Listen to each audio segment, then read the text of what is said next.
Welcome and good evening.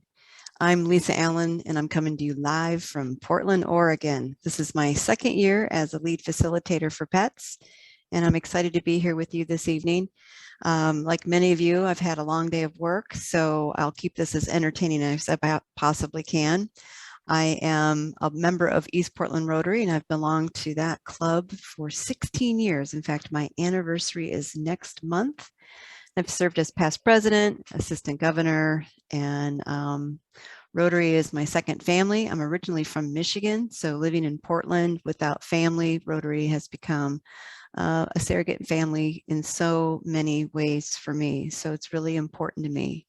I want to take a moment and introduce you to my team. I have a backup facilitator, Maria, and she is here. She's going to be monitoring chat, helping me out if I have any connection issues. If I, for some reason, go away, she's going to pick up and carry the baton to the end. And tonight's topic on membership, the purpose of tonight's topic of membership is really to generate some ideas that can help you engage new and retain seasoned members.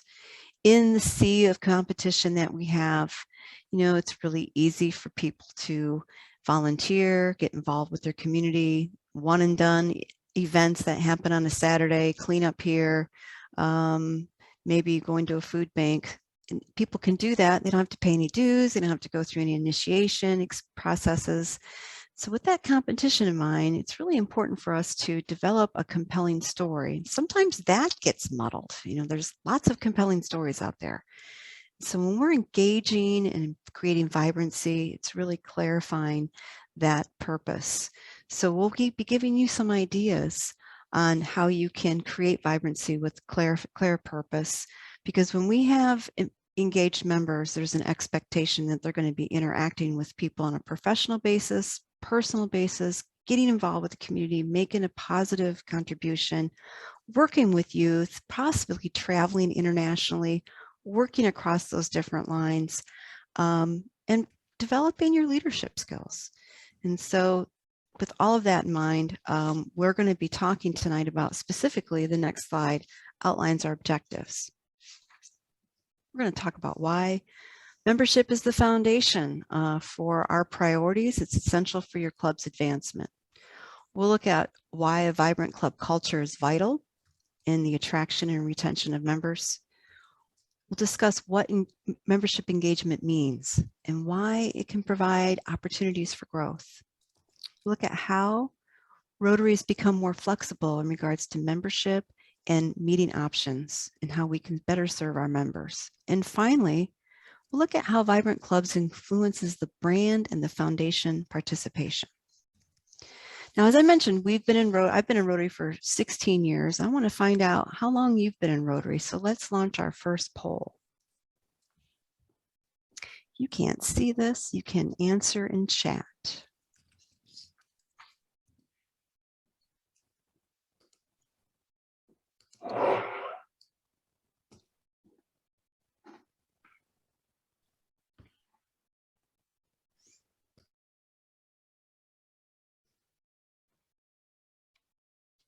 So we've got one person driving. I think that's probably 100% participation of those who can. So here you go. I will share those results out. There you go. This is actually what I've been seeing a lot of. Well, this is my third session, but less than 5 years, we have a chunk of people there, and then we have a chunk of people that are kind of in the middle with 10 or 19. But overall, we have an abundance of experience here, which is no surprise there. Some of you, this may not be your first go around as president of your club, or maybe you were president of a different club in the past. You can go ahead and stop that. We've seen those results. Oh, it's still on my screen. Sorry about that.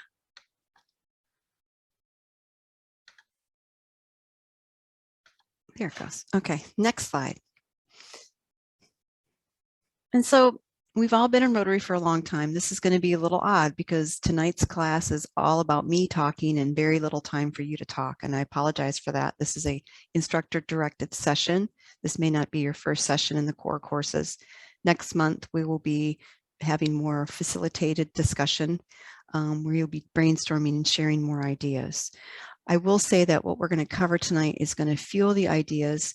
You have a lot of experience. You're coming to the table with a lot of ideas, and we're going to create more ideas that will help you enhance or create your enhancement plan that you have to start working on towards the end of PETS. And so the information here will carry through to that planning. And so membership matters because it fuels our clubs, makes things successful. On the next slide, we have been holding steady for over 10 years at 1.4 million members worldwide. And the reason we've been holding steady at that is because every year the same thing has been happening. 100,000 people join Rotary, and then 100,000 people leave Rotary. And there's a variety of reasons why people leave. And so we're going to give some ideas that you can implement on day one that will help you retain your seasoned members and attract new members. Because again, when we look at membership, the next slide has this great image, and if you haven't seen it already, shouldn't be new, but if it is, just know that this really talks about a healthy and engaged membership. It's vital to the goals of the foundation. And when the goals of the foundation are met, you're doing community projects, and lo and behold, you get some public image. And so when each one of those are vital to attract and engage members, because when we have better public image, people notice us, and that grows membership. So it's a very good circle. And as club president, you've been given the opportunity, the permission really, to shake it up. The next slide shows us one fish jumping out of the pack there into its own bowl, creating new ideas and new pathways. Your members have said, we want you to do this just by asking you to be president. And so consider how you can engage and create more club vibrancy, which will again create more success. It's about reinventing yourself, reinventing your club. Some places are really good at it. Some organizations are, some Kmart's gone, for example, Sears is gone. So other companies have been very successful at reinvention. One, as outlined in the next slide, is Harley-Davidson. They were caught off guard by imports coming in from Japan and Germany that were built as good a quality as Harley-Davidson bikes, but they were less expensive. And Harley sales started to wane. In fact, they had a couple of setbacks and they almost went bankrupt. And then they decided to change things. They rebranded themselves. They rebranded themselves by patenting their unique motorcycle sound. Then they started creating items for sale, things that people could buy to go along with their bikes, accessory for the bikes. Then they opened up a whole line of clothing, and in turn started tapping a market that had been there from the beginning, and that was women. And so they just broadened in the horizons. Then they started hosting events on Saturday. They invited their riders to come into their cleaned up shops. They offered coffee, donuts, little time to shop. They asked that they bring in stuffed animals, and then together they would ride over to a local hospital and deliver those stuffed animals to children. They made it easy for the riders to get together, create fellowship, and be involved with the community and do something that was fun in the course of riding their bikes. So they became a powerhouse or more known in their community. So that was really about reinventing. Closer to home, Carol Rosenstein from Southern California got a Rotary grant and started a program called Music Mend Minds. And this program helps people with brain injuries, disorders, and memory issues. The program's been so successful, it has expanded to the states of Oregon and Washington. One idea, one person can blossom to something long-lasting and a domino effect. And so consider how you can reinvent your club. And Rotary started this because other clubs started realizing they had to meet the needs of their members. And so the why on the next slide talks about why did we reinvent things, or why did we make things easier? Well, again, meeting the needs of our members. We changed things up. And so they started incorporating these things. And when we reinvent Rotary, it means promoting a new public image and brand, like Harley-Davidson. considering how your meeting design is, or what it looks like, how flexible is membership, and then seeking new transformational pathways, practices that work for your club. So specifically looking at membership flexibility, really membership requirements are up to the club. What is best for your area, your community? Any reputable adult in the community can join Rotary. And a person can be belong to a Rotary club and be a Rotaractor. So you can also determine what your membership requirements are. Do you want to have classifications? What the due structure looks like? What attendance consists of? It's up to the club. Whatever it is that meets the members' needs. And the other thing is, how do you meet? The flexibility of meetings, your meeting design on the next slide. We were forced to really change things a couple of years ago. Here we are 2 years in a row on Zoom doing pets. And so it's really up to the club. What's the best way as we come out of this and find other ways to engage with each other? A weekly meeting at lunch may not be the best way to do it. Maybe you can only do that once a month, making it easier for your members. A nighttime get together, maybe a service project on a Saturday morning. Maybe it's a hybrid meeting, maybe it's a happy hour meeting, or it's just socializing. You could do whatever you want, understanding the needs of your members, making it easy for them to participate. And we had to do this because the demographics are changing. We have to keep up with technologies. And the change ahead on the next slide really talks about the fact that to stay relevant, we have to change. We have to realize that antiquated images, we have to change that. We have to be attractive to everyone. Meeting the needs of members, which creates new vibrancy, positive experiences, that increases fellowship. And when you have fellowship opportunities, people are excited, they invite people and new people join. So we're going to give you an opportunity for a breakout session. Next slide. You're going to have a total of 7 minutes. We're going to break you into probably 5 groups. 4 or 5. I couldn't see your hand. You weren't. 4. We're going to go 4. That's going to work. Okay.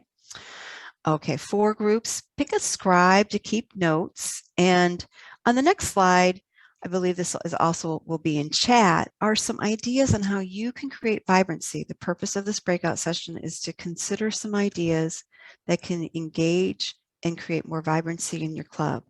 Maybe it's how you welcome people, or you want to focus on some soft skills, showing care for one another, thinking about how you communicate with the club. How are people informed of what's happening in the club, the health of the club, for example? How do you promote meaningful service projects? Getting meaningful speakers that are valuable to the community and Rotary experience. Maybe vibrancy is things that can promote how members care about each other, or promoting a more leadership culture. These are just some ideas. You don't have to talk about all of these things. Maybe you have a completely different idea that can help you create vibrancy. So you're going to have 7 minutes to share some ideas. When we come back, we'll hear from 2 of your groups. So do take notes, keep it brief, and we can roll. Everybody's back. All right. Woohoo. Welcome back, everybody. Our time always goes so fast in there. It seems like it. It doesn't seem like it when you're just sitting here talking with just a couple of us, but that's okay. All right. So I'm looking forward to, I'm just going to, I know you don't know what room you were in, 1, 2, 3, or 4. Does anybody know? No. Who is a scribe for their group? Ooh, I see John. Paul. I see Tom. Tom and Paul Bjorn have put their hands up. Okay, and Dirk. All right. So in that order, I'll hear from them. Give me 2. Tom. Oh, okay. That's so okay. We had some really good ideas, and we found out we're all kind of trying to deal with common problems in getting new membership and younger membership. Some of the clubs, they've been trying to kind of mix things up instead of maybe having a meeting in the evening. One club I thought was a really good idea. They've gone out to other organizations and presented who they are as a way to kind of expand their network and to try and engage people to join Rotary. And one of the clubs also said, with the hybrid meetings, they are recruiting members from outside their area, and which I thought was really pretty innovative. And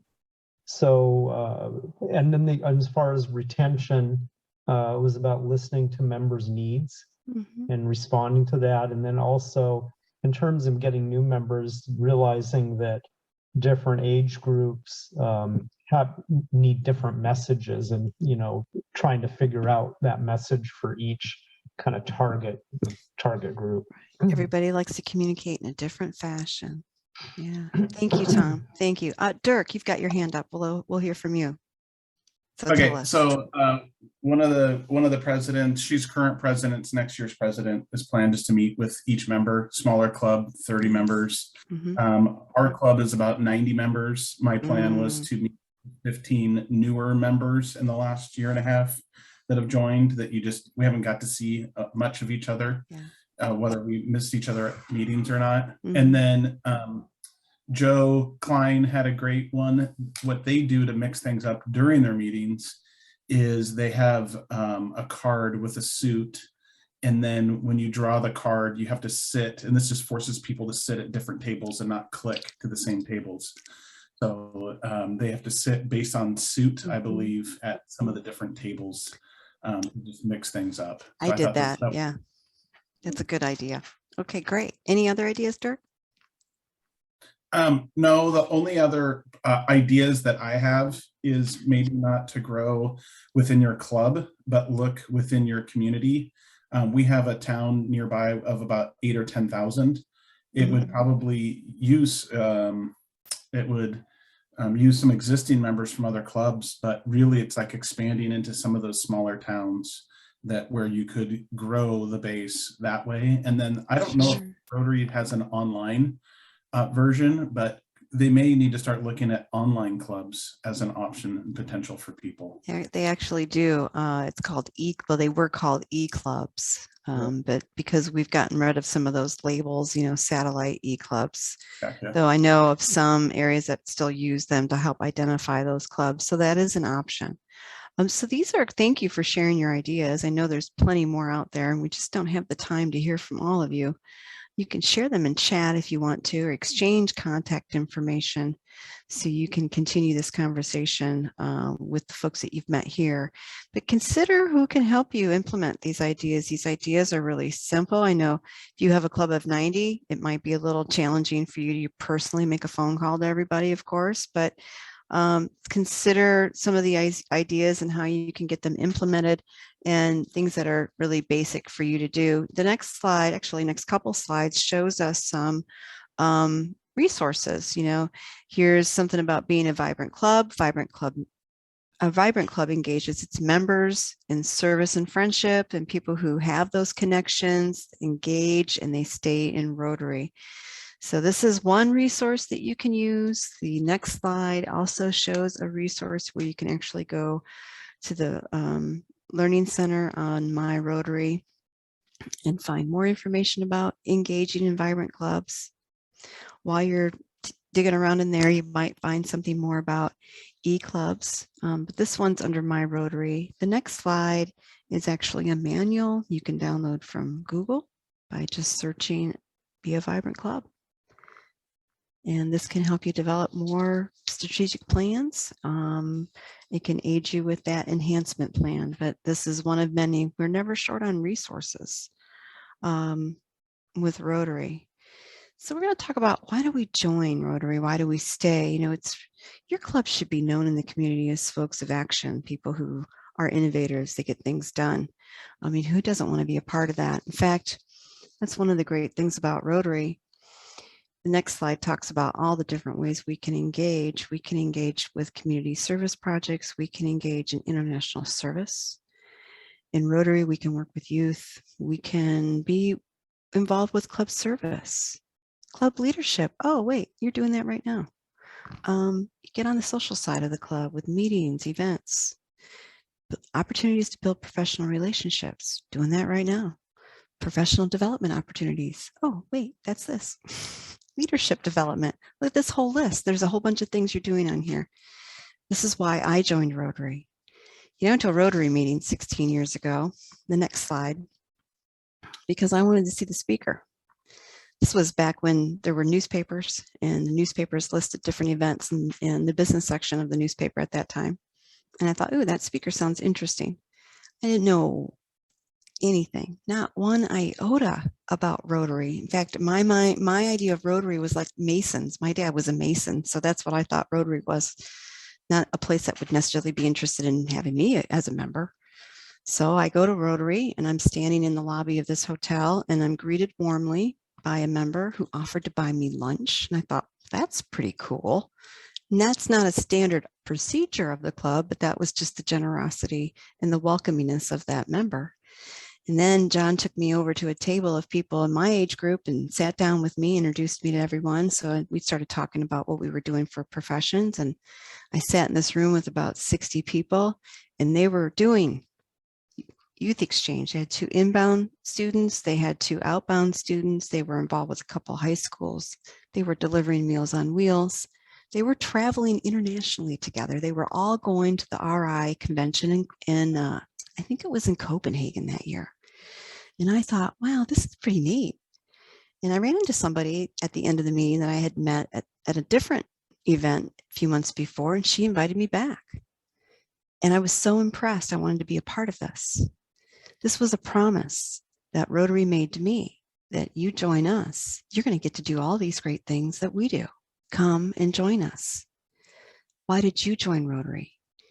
Would you invite someone to join your club with that type of promise? Can you keep that promise? Would you join your club today, the way in which your club is? In failing to engage members in any one of the items I've mentioned is not fulfilling that promise. And people join because they think they're going to, a lot of people join because it's business related, but always turns into something more than that. Again, professional relationships. I mentioned family. Last weekend, I had the honor of visiting a friend of mine in my club who was extremely supportive of me. He was in the last stages of cancer, and he passed away on Monday. And so that is touched me very deeply. And so that's another promise of Rotary, are those relationships. But when we don't engage people, people lose interest. And when they lose interest, they eventually leave the club. So let's launch our second poll. Wow, this is great. More. Most of you are saying more. You have more members now than you did 3 years ago. Commendable. That's great. And keep up the momentum. So finding ways to maintain that vibrancy and engagement. And those of us that have fewer, I feel your frustration. It's been really challenging to retain people. And I've seen that in clubs in my area as well. We can stop that poll. Thank you for participating. And in thinking of your club, your perception is changing as you're coming in as president, looking at your club in a very objectionable way. You have more members, but consider this assessment. Are most of your members active, engaged? Maybe you have less members. What's the strength of your community, international services, youth services, if you're doing those kinds of activities? What's the strength of your leadership? Who's chairing what? Do you have the same people chairing membership that's been chairing membership for a long time? Who's serving on your board? What's your public image like in your community? Do you have one? How attractive are you? And then consider the support and involvement of the foundation. Someone's sharing a book in the chat, so we can take a moment and look at that. So this is some questions that you can ask yourself when you're looking at your club. And then Tim's going to launch the third poll that kind of gives us a generic way of looking at these questions. Considering the things I've talked about on this slide, what's the best statement that describes your club? High performance, same lacking energy. So we're right in the middle of the road here. It's interesting. So that tells me that what you're doing is attracting people and keeping people in some ways, and that's great. High performance club. A little bit, few of us are having a lacking of energy, and it's struggling to, especially if when we're online, we haven't seen people. Okay. Any surprises here? Okay, no, we can stop sharing. Going to the next slide. This may not be different than what you had expected. And this is just a surface assessment. You're going to have more opportunities for diving deeper into that assessment as you work through PETS. That's going to help you create more of an enhancement plan, but of course there's resources available on the next slide.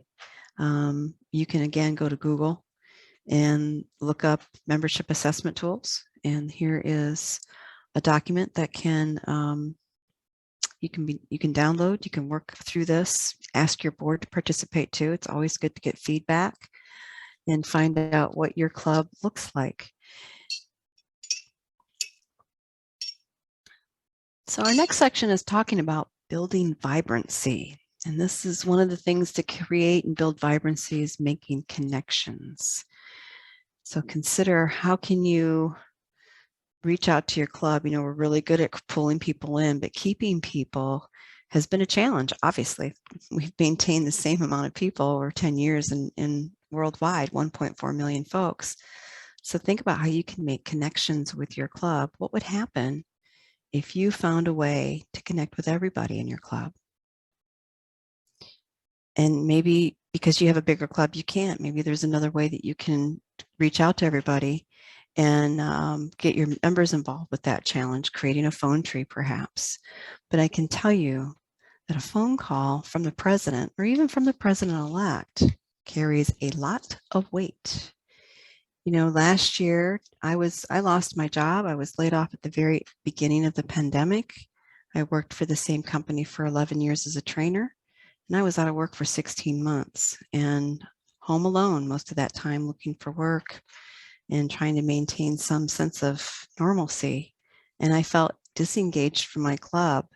Funny enough, I was a lead facilitator at PETS, as I mentioned before. I was an assistant governor. Wasn't for lack of Rotary involvement, but I certainly didn't feel very connected to my club. And I went to meetings every week. President-elect called me last year just to say hi. Didn't ask me for anything. Just wanted to know how I was doing. Let me know he was thinking about me. And he did that. He's done that a few times. Now, granted, our club is at a level that it's manageable for him to do that, but that actually saved me because I was thinking about leaving Rotary.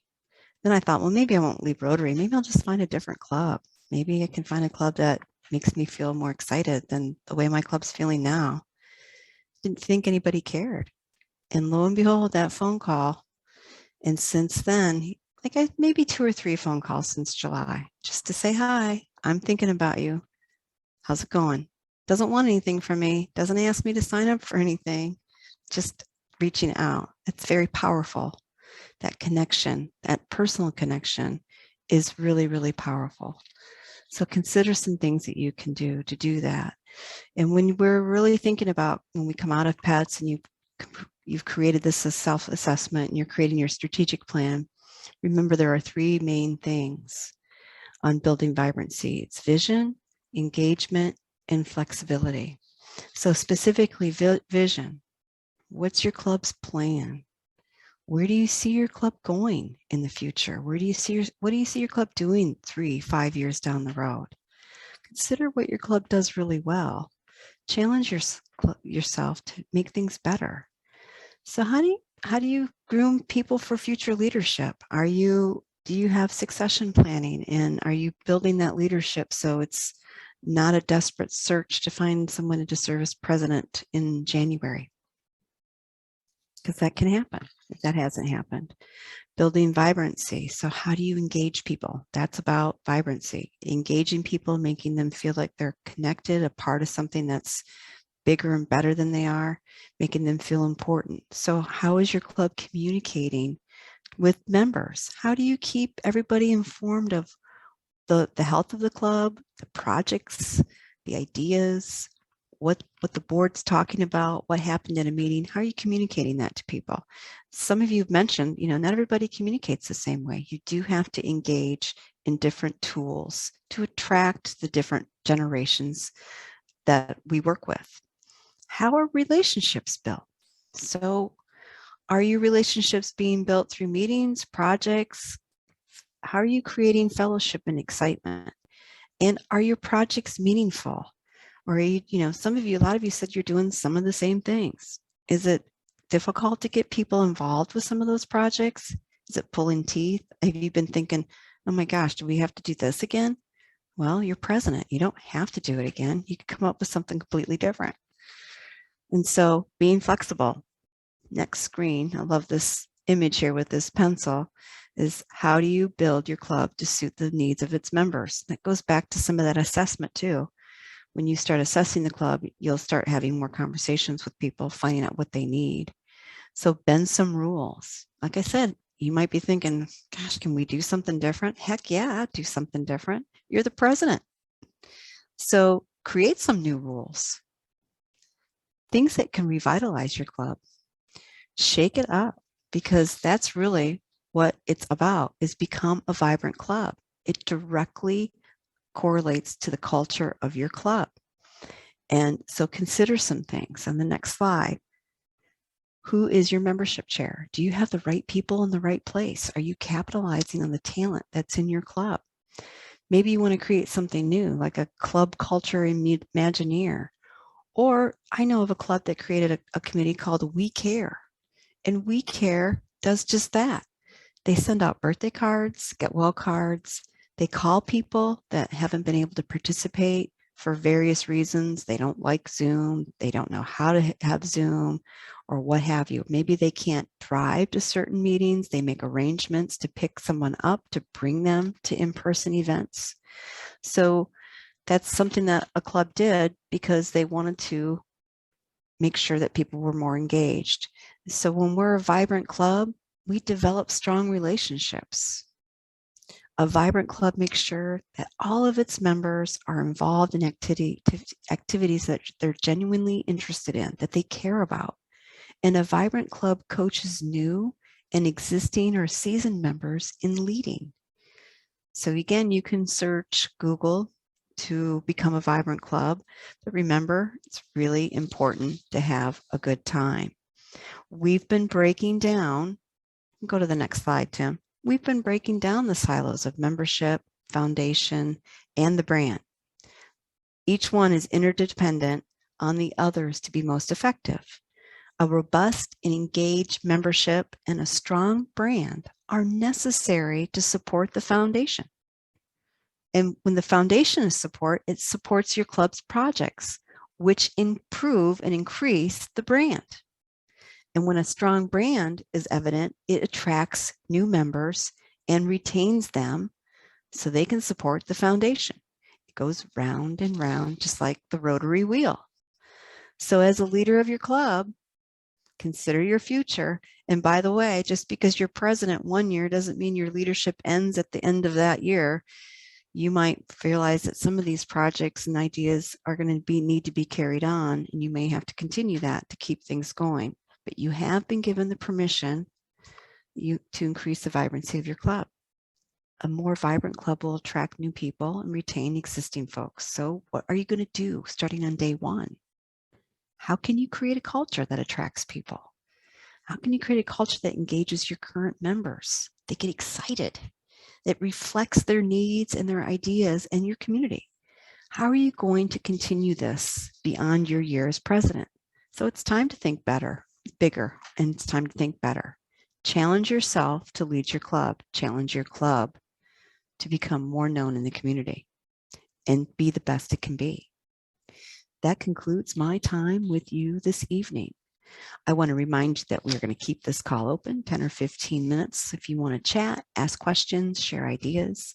We have a survey that will be mailed out to you to let us know how we did. And also there's another PDF about the health of your club for you to, that will help you with your assessment. I just want to remind you of all that. More ideas are being shared in the chat. And again, thank you so much for coming and being here with us. I know it's tiring to be on Zoom after work, but we're really happy to be here.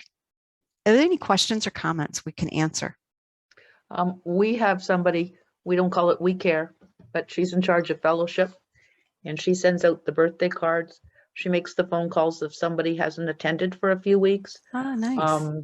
She calls, I let her know, for instance, if somebody's sick. We've had 2 or 3 people with cancer in our club. She follows up with them, and she brings cakes when it's people's birthdays, and she takes requests. And one of our last meetings we had before we had to close down, the member didn't come, and she had made him this great carrot cake. So what she did is she phoned him and she delivered it to him. Bravo. Okay. Meeting the needs. And since she's taken on this role, she's become a vibrant member. She is a past president, but she was always very quiet. And now it's amazing. She's transformed. Isn't it remarkable? Just giving her because we've given her the right role. Yes, that's the key. You know, you do have talent in your club, and when you reach out and start connecting, you discover those talents for people. And I think that's one of the things that can get you excited about serving too, is because you might create a new service project. Or discover like, hey, there's an idea, we should be doing that. I know of a club through some conversations. Next thing you know, they're doing some basic cleanup. They partnered with an agency in town, and they're removing graffiti from area businesses in the area that the club meets in. That's a huge deal. And they got vests that identify themselves as Rotarians. So they're out there wearing their vest and they're cleaning stuff up. And then they go off and they have lunch someplace. So fantastic. Fantastic. Lots of good ideas out there. What else?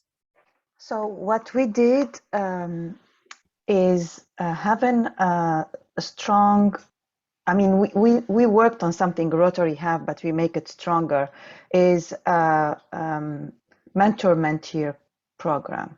So immediately when we have a new member, we put it with a person, and then they work together for 6 a year. And then immediately, I mean, we don't lose them. So in that way, we can understand what they need, what kind of problem, because sometimes new member will not talk during the meeting. Right. They prefer to kind of create that trust with a person. And in general, we never put a person with somebody that they know. So we put them with another person. So that's help, keep them and, understand and, Right. And then that person can take them to a service project. I know that was my experience when I joined. Was I got connected with a couple of members, and what I learned about the club and what the club did made me even more excited to be a part of it. And it did create that fellowship. So I love that idea of mentoring and making sure that you understand, making sure your mentors know what they're supposed to do too. I think that's important if you have guidelines, so it's consistent. Any other ideas you'd like to share? If you don't have any questions, comments, you're free to jump off. Thank you again. It was great to see all of you. Don't forget the surveys.